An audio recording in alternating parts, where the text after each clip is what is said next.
आज सकाळी देवेंद्र फडणवीस मुख्यमंत्री महाराष्ट्र यांची भेट झाली। परभणीच्या संदर्भातली चर्चा झाली। सोमनाथ सूर्यवंशी यांना जी मदत देण्यात आलेली आहे ती तात्पुरती आहे, त्याच्यात वाढ करण्यात यावी आणि 1 कोटीची किमान त्यांना भरपाई देण्यात यावी।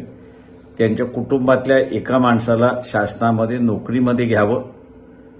त्याच्याचबरोबर लाठीचार्ज हा एसपी किंवा आयजीच्या अधिकाराखाली झालेला नाही, तर खालच्या अधिकाऱ्यांनी स्वतःहूनच त्या ठिकाणी केलेला आहे।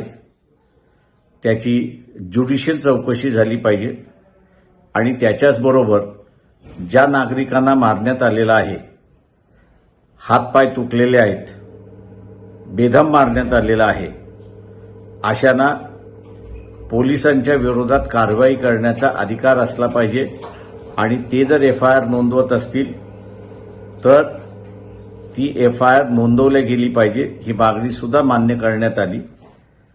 वस्त्यांमध्ये जाऊन ज्यांची घरं मोडण्यात आलेली आहेत, दरवाजे मोडण्यात आलेले आहेत, अशांना असताना शासनाने कॉम्पन्सेशन द्यावं, तर ते कॉम्पन्सेशन सुद्धा त्यांनी त्या ठिकाणी मान्य केले, अशी असणारी परिस्थिती आहे। यालाच अनुसरून अनेक प्रश्न झाले की ज्याच्यामध्ये आदिवासींचा सुद्धा झाला।